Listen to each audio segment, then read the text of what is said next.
명쾌한 자리가 되게 도와주시고 주님의 영광스러운 보호자로 우리의 어두운 내면을 채울 수 있도록 주의 영이 함께하여 주옵소서. 말씀을 전하는 자가 부족하니 은혜로운 말씀만 증거하도록 이 시간 함께하여 주옵소서. 예수님 이름으로 기도 올려옵나이다. 아멘. 반갑습니다. 네, 오늘 말씀 누가복음 11장 있는 말씀인데요. 우리 예수님이 등경에 있는 등불에 관한 말씀을 하셨어요. 그래서 오늘 주님의 그 마음을 우리 살펴보면은 구원받은 자녀들이 등불같이 되어야 된다. 등경과 등불같이 되어야 된다 하는 그런 의도를 가지시고 오늘 이 말씀을 교훈해 주셨다. 이렇게 우리는 볼 수 있는 거죠. 자, 오늘 보면 이 33절에 등불을 켜서 움속에나 말 안에 두지 아니합니다. 등경 위에 두라니 그랬어요. 어느 집에 등경이 있습니다. 등경이 있으면 창고에 있든지 어디 있든지 보면은 등경을 갖다가 이 등불이 있으면은 등불을 갖다가 등경 위에 이렇게 올려놓잖아요. 높은 데다가. 그래서 그 등불을 딱 켜가지고 지나가는 사람들 또 어두운 데로 환하게 비춰가지고 그 빛의 효과를 이제 최대한 누리려고 하는데 오늘 우리 주님이 우리를 구원해 주신 다음에 우리의 삶이 어두운 데에 있는 것이 아니고 이 세상의 어두운 것을 비추는 그런 삶이 되기를 원하고 계시는 거죠. 그래서 아까 우리 김 전도사님도 기도하셨지만 우리가 세상의 빛이 되어야 한다 그런 기도를 올리셨는데 너희는 세상의 빛이요 소금이다. 이 말씀을 우리가 잘 알고 있지 않습니까? 그래서 우리가 지금 2024년도 5월까지 사셨는데 지금 밖에 나가보면은 빛이 엄청나게 강해요. 그래서 이 빛을 통해 지금 하나님은 자연에 있는 모든 식물들을 다 살리고 회복하고 열매를 지금 맺는 작업을 하고 계시는데 오늘 그 빛을 보면서 나의 인생은 밝은가 어두운가 주님 앞에 섰을 때 한번 우리가 생각해 볼 필요가 있습니다. 세상에 빛은 많죠. 자연이 주는 빛, 광물이 주는 빛, 이런 전기가 주는 빛, 빛이 많은데요. 주님이 말씀하시는 빛은 영적인 빛이고 특별히 어두움을 밝히는 빛을 말씀하고 있습니다. 우리가 볼 때는 굉장히 화려하고 밝은데 어두움이 굉장히 짙을 수가 있어요. 주님이 보실 때. 우리가 볼 때는 화려하고 멋있는 궁궐 같은 데인데 그 속에는 완전히 마귀가 속을 하고 진을 치고 어둠을 펼쳐가는 것도 있습니다. 우리가 볼 때는 겉으로는 굉장히 초라하고 그런데 주님이 보실 때는 굉장히 밝은 데가 있어요. 우리 예수님이 태어난 말구유는 밝을까요? 어두울까요? 밝겠죠. 예수님이 태어난 마구간은 눈으로 볼 때는 어두워요. 그렇죠? 그러나 하나님의 시각 영적인 눈으로 볼 때는 밝습니다. 빛이신 주님이 오셨기 때문에. 그렇잖아요? 감옥에 앉아 있어도 밝은 그런 모습을 가지고 있는 분이 있고 궁궐에 앉아 있어도 청와대나 백악관에 앉아 있어도 푸틴처럼 저렇게 러시아의 궁궐에 앉아가지고 20년 이상을 저렇게 장기 집권하면서도 사람을 살상하는 도구로 쓰임받고 있잖아요. 지금 전쟁을 하고 아무리 화려한 궁전이 있어도 그 취임식하는 방을 보세요. 화려하게 금색 칠해가지고 푸틴이 걸어오지 않습니까? 세상이 볼 때는 밝게 보이지만 하나님의 시각으로 볼 때는 너무나 어두운 거예요. 누가 푸틴을 보고 세상의 빛이라고 그러겠습니까? 어떤 사람이? 오늘 우리는요, 주님께서 우리를 구원하실 때 이제 등경에 든 등불과 같은 구원의 삶을 살다 오십시오. 이런 의미로 오늘 우리에게 교훈을 해 주신 거죠. 등불의 특징은 빛이 나오는 겁니다. 다 아시겠지만 등불 안에는 기름이 있습니다. 그 다음에 태우는 심지가 이렇게 삐죽 나왔죠. 저도 어릴 때 등불을 이렇게 켜는 걸 제가 봤는데 그래서 이 심지에 불을 딱 붙이게 되면은 그 붙이면은 기름병에 있는 그 기름하고 화학작용이 일어나가지고 등불이 환하게 이제 불에 의해서 빛을 비추게 돼요. 환해지죠. 이 말씀을 하시다가 우리 예수님이 바로 어디로 들어오냐면 사람에게로 들어와 버려요. 그러면서 34절에 보면요 이런 말을 합니다. 내 몸의 등불은 뭐라고 그랬죠? 눈이라 이렇게 들어가요. 예수님 말씀은 정확합니다. 눈이 성하면 온몸이 밝을 것이요 만일 나쁘면 내 몸도 어두우리라 그랬어요. 주님이 지금 말씀하는 방향은 집에 있는 그런 등불을 지금 얘기하려는 게 아니고 이해시키기 위해서 등불 얘기를 하다가 바로 그냥 너희 집에 등불 몇 개 있습니까? 안방에 하나, 건너방에 하나, 부엌에 하나, 창고에 하나. 이런 거 따지지 않아요, 주님은. 등불 어디다 뒀습니까? 높은 데 뒀습니까? 따지지 않으시고 주님은 바로 사람으로 들어오는 거예요. 당신에게도 등불이 있다는 거예요. 빛이 있는데 그 등불이 바로 뭐냐면 당신의 얼굴에 있는 눈이다. 이 눈. 자, 그래서 이 눈은요, 눈의 역할은 자기를 보게 되고 그 다음에 남을 보고 세상을 봅니다. 이 세상 아름다운 빛의 세계를 보죠. 사건을 봐요. 사람들의 말을 봅니다. 듣습니다. 화면을 봅니다. 핸드폰을 봅니다. 그리고는 어떤 작용이 일어나냐면 이 마음으로 본 것을 전달을 해요. 전달을 해가지고는 마음의 속에서 어떤 움직임이 일어나도록 만드는 동기부여를 줍니다. 그래서 그 사람이 어떤 생각을 하게 만들고 어떤 방향을 정하게 만들고 어떤 말을 하게 만들고 어떤 감정을 갖게 만들고는 그것을 행동으로 나타나게끔 만들어주는 거예요. 그래서 사람이 어떤 행동을 하게 나타날 때 등불에 있는 빛처럼 그 사람 행위가 이제 드러나게 되고 세상에 비춰지게 된다는 것이죠. 그래서 이 눈이라고 하는 것은 바로 그 사람의 행위를 나타내게 하는 근본적인 뿌리가 되고 동기가 된다 하는 내용을 염두에 두시고 주님이 말씀을 하신 것이에요. 이것이 바로 오늘 우리의 빛이 된다. 이렇게 주님 말씀하고 있는 거죠. 자, 우리가 눈을 통해서 어떤 사건을 딱 봐가지고 그 사건을 보면서 내 안에서 이제 그것을 이해하게 되고 판단하게 되고 내 경험을 가지고 그것을 적용하게 되죠. 이것이 바로 뭐냐면 불을 붙이는 기름과 같다는 거예요. 기름. 그래서 내 생각, 내가 가지고 있는 삶의 방향, 그 다음에 내가 뭔가를 들으면 자꾸 판단을 해요. 그리고 나한테 뭐를 적용하려고 그래요. 그리고 그것을 이해하려고 그래요. 그리고 그것을 통해서 내 감동이 일어나요. 감동이. 저 사람만 보면 나는 옛날에 만났던 5년 전에 만난 그 사람이 생각이 나. 저 TV를 보면 저 사람 보면은 나는 이 사람이 마음이 불편해. 저 하남시 갑에 누가 또 국회의원이 됐대. 그 사람이 또 무슨 국회의장까지 나온다네. 이런 얘기를 딱 보면서 속이 굉장히 불편한 거예요. 그게 바로 뭐냐면 내 안에 있는 기름과 같다는 거지. 기름. 그래서 그 기름에 의해서 나는 말을 해야 될 것이다. 선택을 해야 될 것이다. 결정하는 행위를 하도록 하는데 그것이 그 사람에 나타나는 빛이다. 이렇게 예수님은 우리에게 말씀하고 있습니다. 이제 중요한 것은요. 바로 내 눈이 무엇을 보고 느끼고 결정을 하도록 내 안에서 눈과 더불어 그런 동기를 부여하고 있는가 하는 사실을 우리가 잘 기억해 볼 필요가 있습니다. 이 눈이 바로 심지에 불을 붙이는 역할을 하고 있거든요. 그래서 우리 예수님이 34절에 보면 당신의 몸의 등불은 눈이다 이렇게 표현하시고 당신의 눈이 성하면 온몸이 밝게 될 것이고 눈이 안 좋으면은 당신의 몸이 어둡게 된다 이렇게 말씀했어요. 그러니까 아무리 우리가 눈치장을 하고 화려한 옷을 입고 이렇게 해도 오늘 우리 눈 상태에 따라서 그 사람이 주님 앞에 밝으냐 어두운 인생을 계속 살고 있느냐가 결정이 된다는 그 말씀이죠. 자, 예수님은 지금 예수님 앞에 서 있는 제자들과 사람들 앞에 지금 이 말씀을 지금 하고 계신데요. 오늘 이건 우리에게도 분명히 하시는 말씀이에요.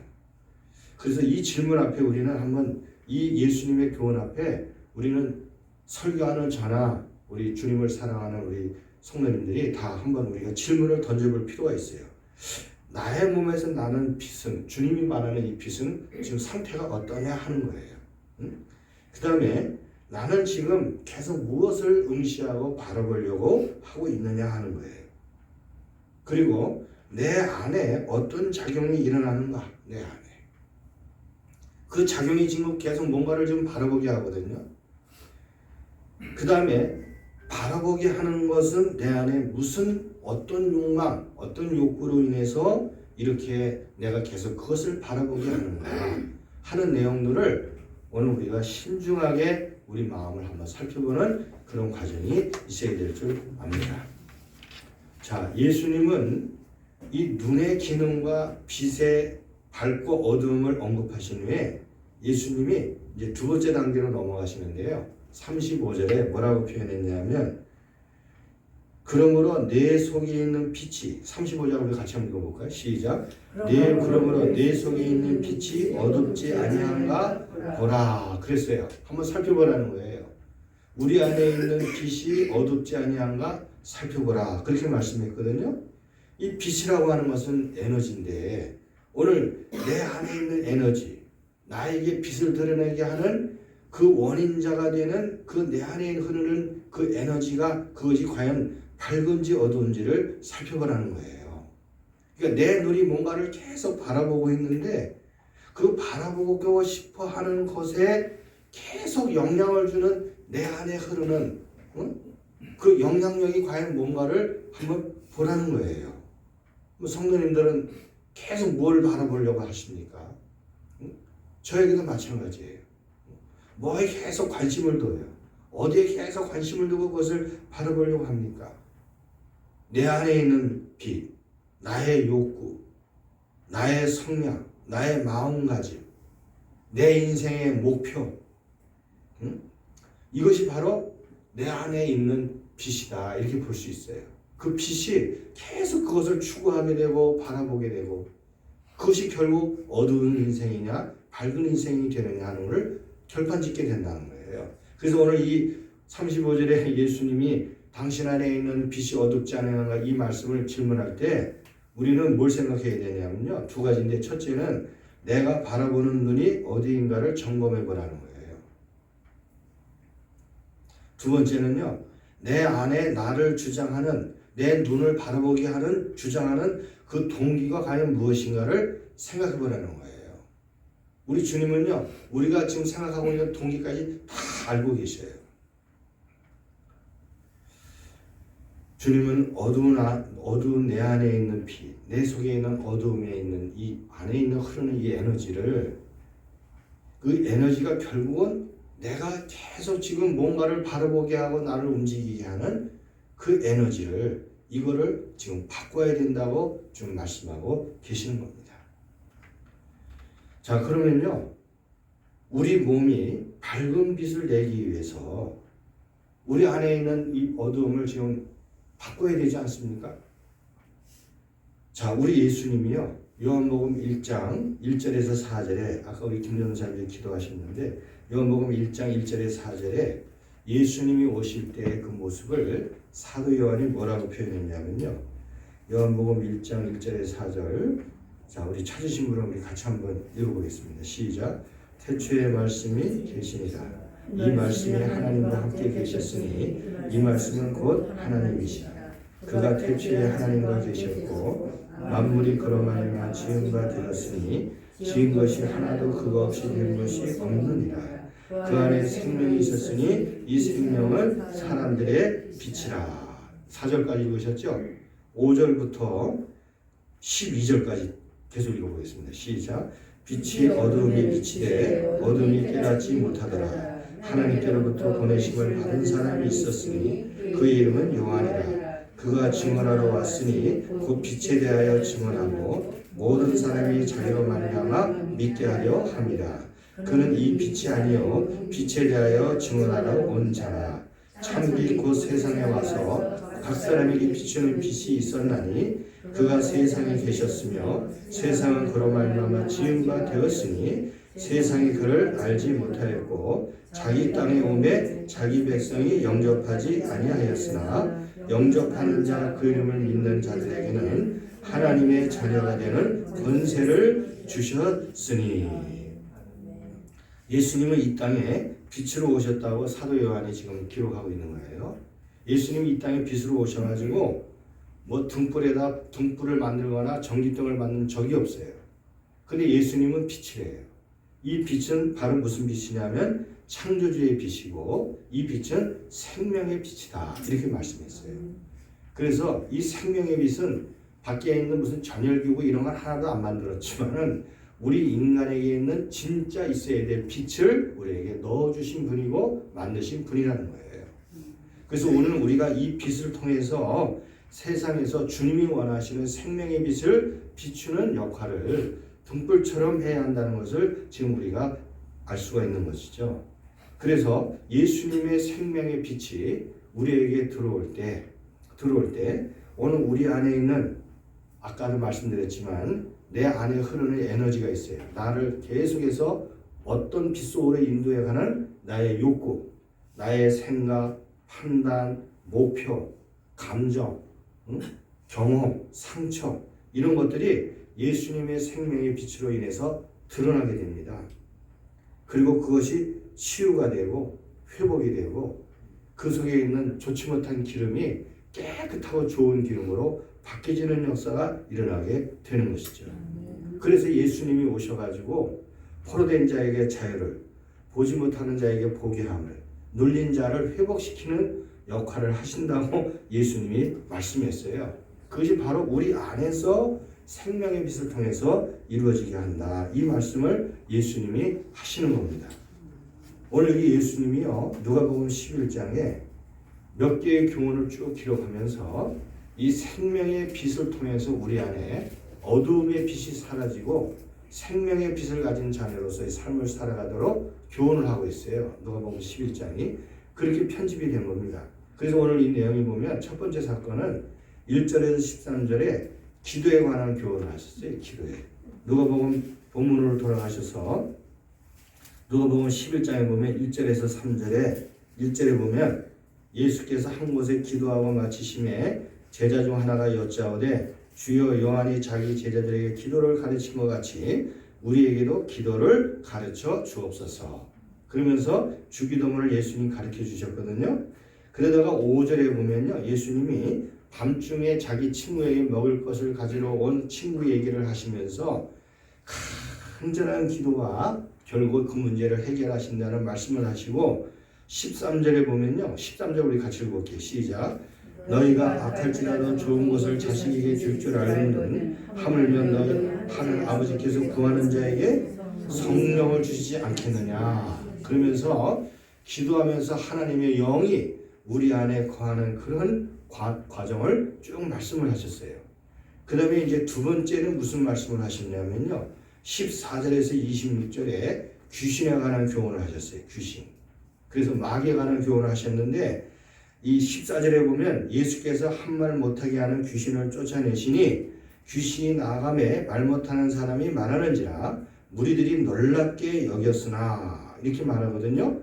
그러면서 예수님을 오히려 비난을 했습니다. 귀신의 영향을 받는 사람들이. 그럴 때 예수님이, 이 생명의 빛을 가진 예수님이 뭐라고 말씀했냐면 바알세울을 힘입어, 귀신의 왕을 힘입어 귀신을 내쫓을 수 없다. 나는 하나님 나라의 권세로, 성령의 권세로 귀신을 내쫓고 있다. 이 말씀을 하시면서 20절 말씀에 20절 같이 읽어보겠습니다. 시작. 그러나 내가 만약 하나님의 손을 힘입어 귀신을 쫓아내려면 하나님의 나라가 이미 너희에게 임하였느니라 하시면서 예수님이 이 귀신 쫓아내는 얘기를 쭉 말씀하셨어요. 그 다음에 이제 세 번째 사건이 뭐냐면 말씀에 관한 교훈입니다. 27절에서 32절까지 이 말씀에 관한 교훈을 하시는데 27절에 뭐냐면요, 무리 중에 한 사람이 무리 중에 한 여자가 음성을 높여 당신을 뵌 태와 당신의 먹인 젖은 복이 있나이다. 그러면서 예수님의 이 설교를 듣고 감동을 받았나 봐요. 그래가지고 막 칭찬을 하니까 28절에 예수님이 오히려 하나님의 말씀을 듣고 지키는 자가 복이 있느니라.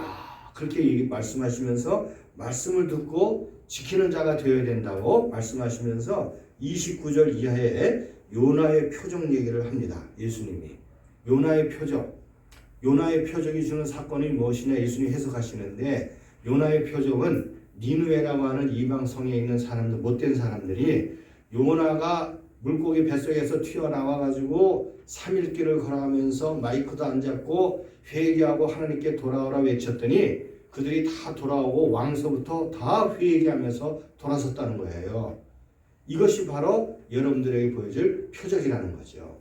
그러면서 솔로몬 얘기도 합니다. 솔로몬 때 저 이디오피아에 그 얼굴이 새카만 여왕이 올라와가지고 솔로몬이 하는 지혜로운 말씀을 들으려고 그렇게 정성을 들고 북아프리카에서 이집트를 넘어 올라왔는데 당신들은 과연 무엇입니까? 라고 솔로몬이 책망했잖아요. 그것처럼 하나님의 말씀에 대해서 얼마나 기대하고 그 말씀이 내 안에 있는 어둠을 해결하고 문제를 해결할 것인지 간절한 마음으로 믿고 의지하는 그 자세가 있을 때 우리 안에 있는 어둠이 달라진다는 얘기를 말씀하신 거예요.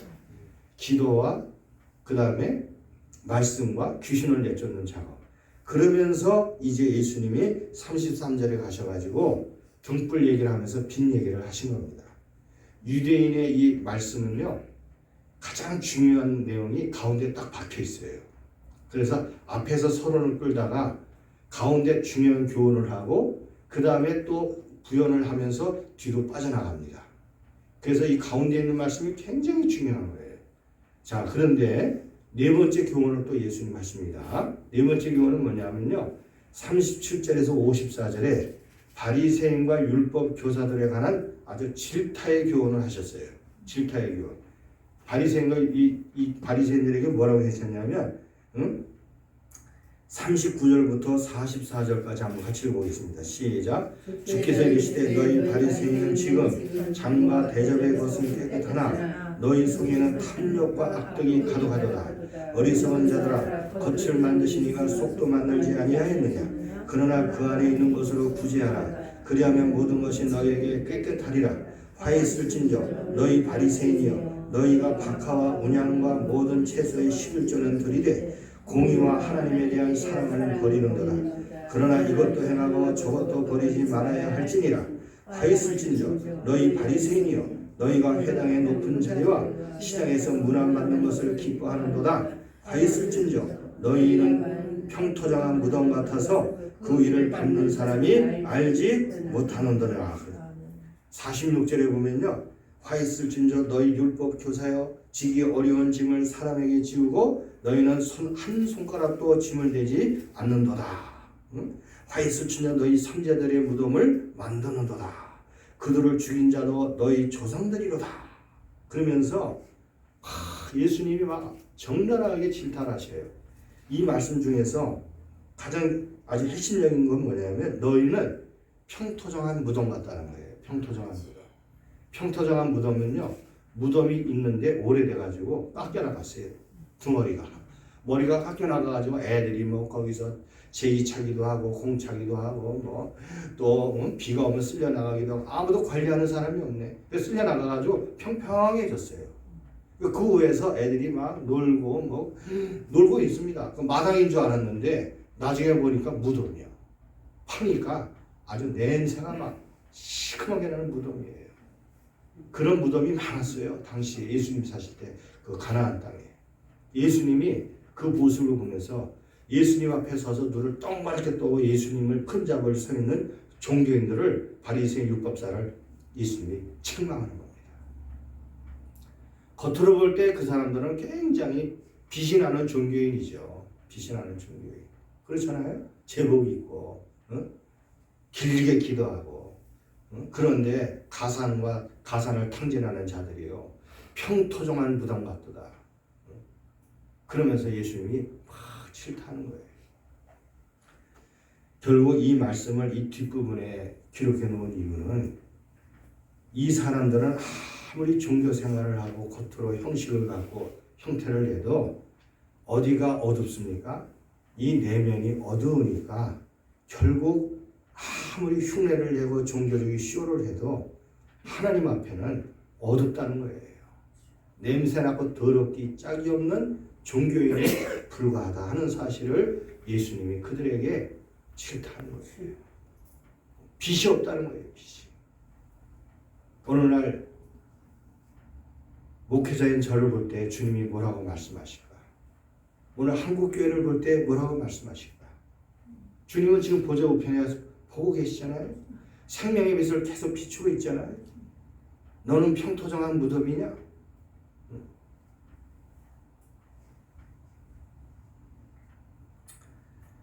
오늘 우리 안에 있는 어둠의 빛을 이기지 못하면요, 이렇게 변질될 수밖에 없다는 것을 예수님이 오늘 이 바리새인과 율법사들을 통해 질타하는 겁니다. 이것을 해결하기 위해서 주님이 오셨어요. 우리에게 생명을 주셨습니다. 그래서 오늘 우리는 주님의 이 생명을 우리에게 간직하면서 정말 아까 쭉 말씀하신 것처럼 정말 기도하면서 주님, 내 안의 어둠을 뽑아내 주십시오. 내 안의 어둠이 뭔지 드러나게 해 주십시오. 신학적인 허울로 나를 포장하고 있는, 그렇지만 내 안은 계속 지금 시기와 질투와 미움과 갈등으로 계속 나는 어디를 바라보고 있습니까? 성령으로 나를 치료해 주십시오. 고쳐 주십시오. 그리고 나에게 마귀의 영향력이 너무 강한데 이 마귀의 세력을 물리쳐 주시옵소서.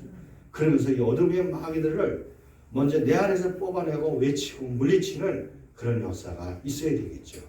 그리고 하나님의 말씀을 우리가 잘 받아들이고 말씀을 판단하지 말고 실천에 옮기는 그런 삶이 우리에게 선행될 때 우리 안에 있는 어두움의 에너지가 밝은 빛으로 변화돼서 우리가 빛을 드러내는 삶을 살 수 있게 된다고 말씀하고 있습니다.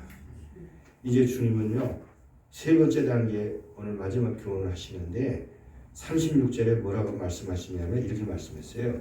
내 온몸이 밝아 조금도 어두운 데가 없으면 등불의 빛이 너를 비출 때와 같이 온전히 밝으리라 하시니라 그랬어요. 이 말씀은요, 우리에게 묻는 거예요. 지금 당신은 밝게 되고 있습니까? 아니면 밝은 빛이 나옵니까? 이렇게 묻고 있는 거예요.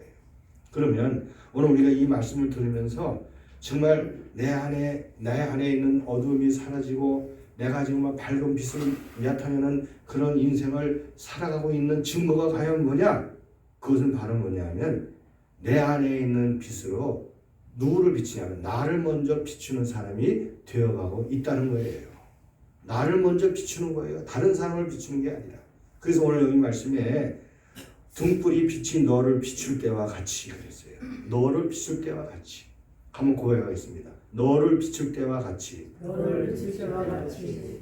내 안에 있는 그 밝은 빛으로 나를 먼저 비춰요.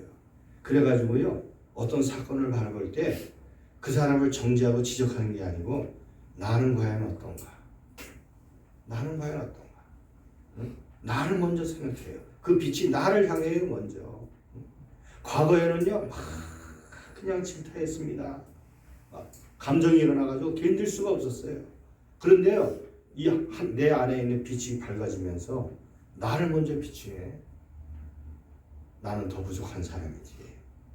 나는 더 형편없지. 내가 회개해야 될 사람이야. 내가 부족한 사람이야. 그러면서 나를 먼저 비춰요. 그리고 저것을 통해서 하나님이 나를 보게 하시는구나. 이거를 깨닫게 돼요. 그 빛이. 저걸 보면서 내가 나를 보는구나. 나를. 내가 잘못했습니다. 주님. 내가 누구한테 뭐라고 평가할 자격이 없습니다. 나는 죄인 중에 괴수입니다. 내가 누구한테 뭐라고 말합니까? 사랑도 제대로 못해지고 말은 함부로 했고 혈기를 부리고 끊을 것도 끊지 못하고 마지못해 교회 가서 예배드리는 척하고 속에는 욕심이 가득하고 주님 그걸 보면서 나를 봅니다. 그런 나를 자책하고 회개하는 그런 사람으로 돌아서게 된다는 것이죠. 오늘 우리 주변에는요, 우리 승리마을교회 성도님들은 참 안이 굉장히 밝으신 분들이 많이 모이신 것 같아요. 그래서 승리마을교회를 하나님이 세우시고 이 세상에 정말 참된 생명의 빛을 비치도록 지금까지 이끌어 오셨거든요. 이 역사상 보면요, 정말 자기 안에 있는 빛으로 인해서 정말 세상에 이 인류에 감동을 주는 분이 계셔요. 제가 최근에 어떤 책을 읽었는데 그분은 백인도 아니고 황인종도 아니고 흑인입니다. 얼굴이 까만 흑인인데 이분이 돌아가셨을 때 21세기에 가장 위대한 장례식이 치러졌어요. 온 세계가 다 청하는 장례식이 치러졌습니다. 이분은 어디 사셨던 분이냐면 저 남아프리카 공화국에 사셨던 분인데 이분이 감옥에 갇혔어요. 백인 민족주의자들의 감옥에 갇혀가지고요. 3일에 한 번씩 불러다가 두들겨 팹니다. 백인 간수들이. 그래가지고 죽지 않을 만큼 두들겨 패요. 이 사람 기술자들이라 엄청 맞았어요. 그런데 그렇게 감옥살이를 시작하는데 한두 끝도 없는 그런 생활을 하다가 4년 후에 통보가 오는데 당신의 아내가 병으로 죽었다는 소식을 들어요. 4년 후에. 얼마나 슬펐겠습니까? 얼마나 자기 자신이 고통스러웠겠어요. 캄캄한 감옥에서 사흘도리로 두들겨 맞지. 집에 있는 아내는 죽었다고 소식을 들었으니 지옥 중에 지옥 아닙니까? 그런데 1년 후에 그 아들이 교통사고로 죽었다는 소식을 또 전해와요. 간수가. 얼마나 고통스러웠어요. 그렇게 계속 견딥니다. 이분은. 찬양하며 말씀 보며 그 고통을 견뎌요. 그런데 12년 후에 그 딸이 손녀딸을 데리고 왔어요. 아버지, 나 결혼해서 아기 낳았어요. 이 아기 이름 좀 쳐주세요. 그러면서 딸이 아기를 손녀딸을 데려왔어요. 그래가지고 이분이 그 교도소 안에서 이름을 쳐줍니다. 이름을 위즈아라고 쳤어요. 그 이제 공화국 말로 남북 말로 희망이라는 분의 희망. 이 아이 이름은 희망입니다. 희망. 그래서 딸이 그 희망의 이름을 가지고 돌아갔습니다. 그러고 난 후에 17년이 흐른 후에 이분이 석방이 됐어요. 정권이 바뀌면서. 그래 이분이 나오셔가지고 결국 남아프리카 공화국의 대통령이 됐습니다. 넬슨 만델라 대통령이에요. 71세 대통령이 됐어요. 수십 년을 교도소에서 죽을 고생을 하다가. 그런데 대통령이 됐을 때 기자들이 물었습니다. 어떻게 이렇게 그 죽음의 고통에서 당신을 죽으라고 그렇게 거기다 넣어놨는데 이렇게 살아서 대통령이 될 수 있습니까?